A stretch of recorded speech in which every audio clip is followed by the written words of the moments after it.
Assalamualaikum warahmatullahi wabarakatuh. Thanks to Allah Subhanahu wa Ta'ala and Muhammad Sallallahu Alaihi Wasallam who has given us the opportunity so that we can have a warm discussion today.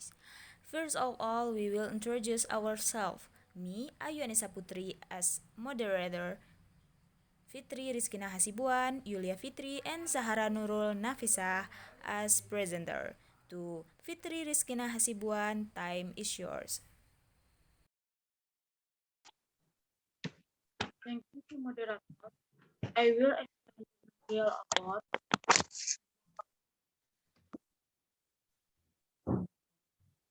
untuk first the approach procedures atau pendekatan tahapan.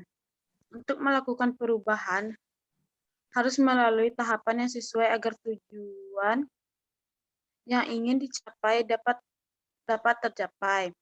Hasley tahun 2000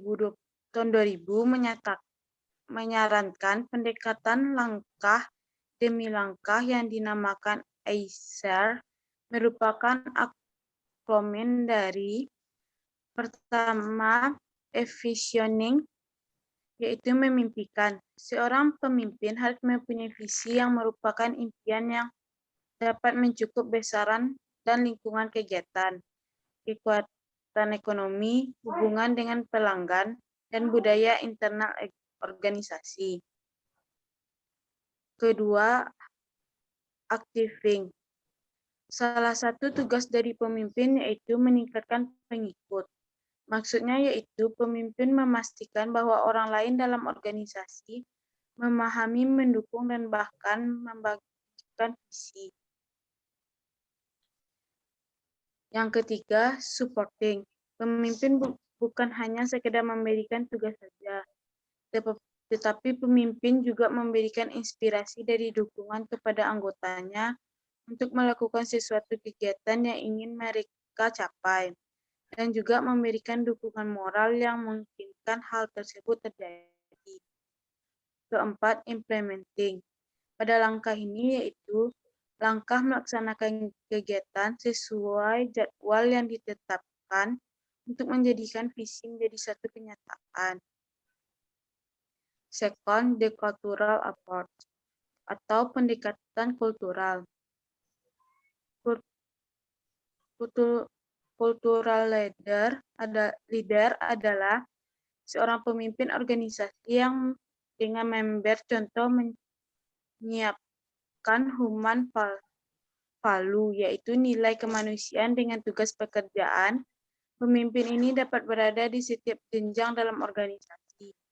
Kemungkinan menjadi direktur, manajer, superior, atau bukan manajer.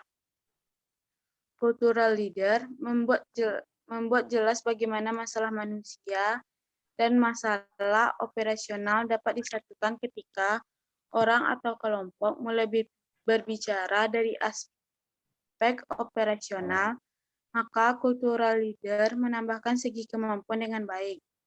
Masalah operasional menjadi lebih mudah dikendalikan apabila aspek kemanusiaan ditangani dengan baik.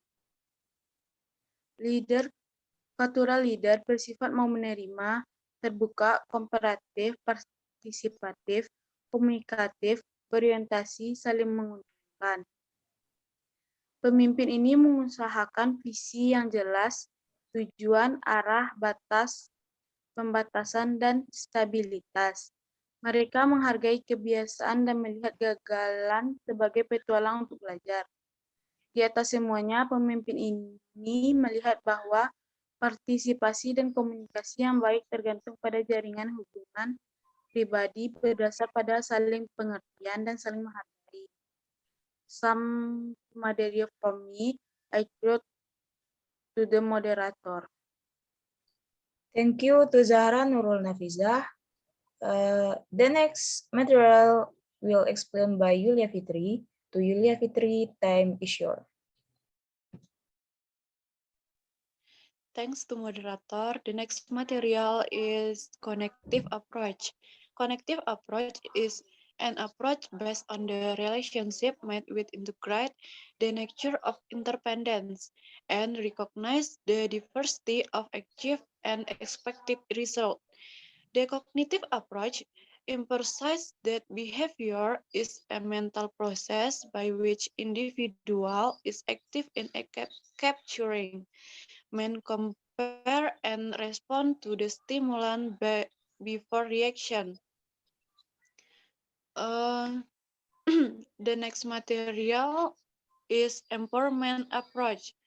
The main approach in the concept empowerment is that society is not made the object of the various development projects, but is the subject of either its own construction. The next material, uh, lesson for change leader. Lesson for change leader must start with a change of mindset in organizational life formed by there are two different fundamental orientation, problem solver or solve problem and creating. That's all about material from me. Thank you. Saya kembalikan kepada moderator. Thank you to Yulia Fitri, and the next material will explained by Fitria Rizkina Hasibuan. To Fitria Rizkina Hasibuan, time is short.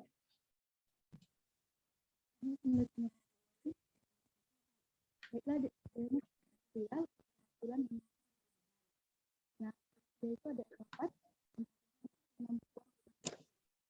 memiliki kemampuan tanpa perlu dikatakan lagi adalah hal yang dan umpamanya pemimpin yang mampu mencapai pikiran dengannya lebih mencapai konflik bernegosiasi dan yang kedua yaitu kemampuan membina dan menyampaikan. Jika Anda ingin mengorganisasi, Anda harus terus banyak sekali organisasi yang mendapatkan pembinaan dan yang baik dalam proses organisasi yang berprestasi ternyata memiliki dan pelatihan yang baik bagi nah, yang ketiga yaitu TKT. Pemimpin terbaik adalah pemimpin yang bekerja tanpa mengorbankan orang. Mereka mampu menyampaikan hasil dan produknya dengan memahami keputusan pimpinan. Ini adalah cara terbaik dalam manajemen personal. Pemimpin seperti ini fokus pada ide dan pendapat personal seperti karyawan.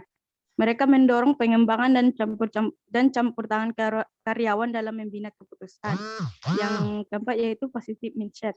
Tidak ada karyawan yang senang dengan pemimpin yang pesimistis. Pemimpin yang bahagia dan berjiwa optimis bisa membawa pengaruh baik. Penelitian bisa membawa pengaruh baik. Next material yaitu memelihara kepercayaan. Yang pertama yaitu rekrut dan promosi orang yang tepat. Saat membangun tim, maka pastikanlah anggota Anda adalah orang yang tepat yang mempunyai kapasitas dan abilitas kerja yang baik. Selanjutnya, saat Anda mempromosikan seorang, maka mereka haruslah orang yang mampu membentuk keterikatan personal dengan anak buahnya. Yang kedua yaitu mengembangkan keterampilan karyawan. Membangun kepercayaan dalam organisasi diperlukan usaha konsisten seperti memberikan kesempatan kepada setiap karyawan untuk berkembang, untuk mengembangkan keterampilan dan pengetahuan mereka. Kesempatan ini khususnya diberikan kepada mereka yang sudah mencapai posisi supervisor dan mereka yang tengah menjalani tahap promosi. Yang ketiga yaitu informasi terbuka bagi seluruh staf. Keterbukaan bukan lagi sebuah harta karun yang masih terpendam. Keterbukaan adalah sebuah Namun bagi setiap organisasi jika ingin tumbuh berkembang, informasi harus selalu mudah didapatkan oleh setiap masing-masing karyawan. Yang keempat yaitu supervisor harus punya integritas dan komitmen. Bagi karyawan, Anda akan percaya jika supervisor yang Anda promosikan ternyata melakukan kecurangan, fraud dan korupsi atau sering absen dalam bekerja. Contohnya yaitu yang sangat tidak baik bagi semua anggota tim jika mereka melihat supervisornya melakukan hal tersebut. Tentunya mereka akan mempunyai interpretasi buruk mengenai masa depan bekerja. Supervisor harus bertindak layaknya seorang pemimpin, yakni memiliki integritas dan komitmen. Yang terakhir yaitu konfrontasi isu besar dengan elegan, di mana tunjukkan Anda menegakkan aturan dan prosedur perusahaan dengan jelas. Jika ada karyawan yang sering bolos, maka panggillah dan berikanlah teguran atau peringatan atau hukuman. Anda akan dilihat oleh karyawan lain dan lain sangat membantu mereka membangun kepercayaan kepada perusahaannya. Konfrontasi layaknya dilakukan dengan cara elegan, tidak di muka umum atau di depan forum. Tidak perlu pula Anda melakukan konfrontasi terbuka karena hal tersebut akan menunjukkan sikap kekanakan dan tidak dewasa. Baiklah, tentu saya kembalikan kepada moderator.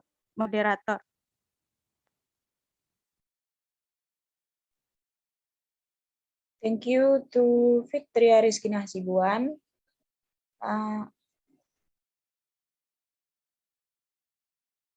We will close this presentation by saying Alhamdulillah. Assalamualaikum warahmatullahi wabarakatuh.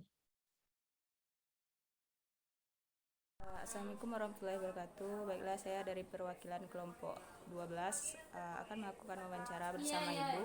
Ya, Bu Yulisma. Baiklah, langsung saja kita ke pertanyaan pertama. Bagaimana terbentuknya organisasi di sekolah, Bu?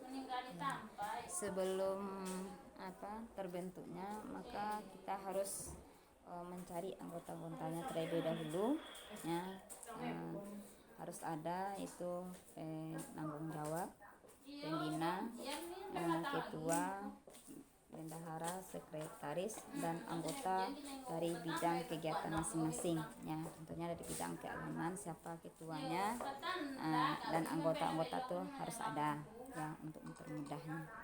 Dan banyak juga di bidang-bidang yang lainnya. Ya, di bidang kedisiplinan, ya, masih banyak di bidang-bidang lain. Baiklah, pertanyaan keduanya, Bu.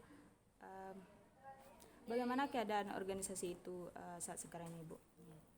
Kalau untuk saat sekarang ini organisasinya ya masih terbentuk ya, tapi kalau untuk jalannya itu kurang jalan ya. Kalau untuk tahun-tahun dulu tuh kan ada jalan, ada sekali sebulan ada rapatnya. Kalau untuk saat ini enggak, cuma yang organisasi OSIS ini cuma untuk protokol kesehatan. Protokol kesehatan dalam satu hari itu harus ada 2 orang ya, harus ada piketnya 2 orang. Baik, Bu. Pertanyaan ketiga, bagaimana peran kepala sekolah sebagai penanggung jawab dalam organisasi ini, Bu? Kalau kepala sekolah itu harus ada penanggung jawab. Kalau seandainya tidak ada penanggung jawab, umpamanya ada masalah ya, harus ada penanggung jawab dari kepala sekolah ya. Kalau seandainya pembina ada kendala, ada masalah, ada yang dialami oleh siswa ya, dari siswa ya dia akan melapor apa masalah yang dihadapi, dia akan melapor kepada pembina, dan dari pembina juga akan melapor kepada penanggung jawab bagaimana solusinya supaya baik organisasinya dan berjalan dengan lancar. Baik, Bu, pertanyaan terakhir, bagaimana rencana kedepannya dalam perubahan atau peningkatan kualitas dari organisasi itu, Bu? Ya, peningkatan dari kualitas organisasi ini kita harus melihat terlebih dahulu dari organisasi itu bagaimana jalannya ya, bagaimana jalannya di segi apa yang kurang kurang baiknya kita tingkatkan. Dan di segi apa yang tidak kita tingkatkan itu ya, mana yang kurang baik, apa kendalanya anak itu kenapa tidak jalan seperti itu, maka harus kita tingkatkan. Yang pentingnya setiap apa tuh harus ada peningkatan. Oh, jadi begitu. Sekian pertanyaan wawancara kali ini, Bu. Terima kasih sudah meluangkan waktu Ibu. Saya sudahi dengan Assalamualaikum warahmatullahi wabarakatuh. Waalaikumsalam warahmatullahi wabarakatuh.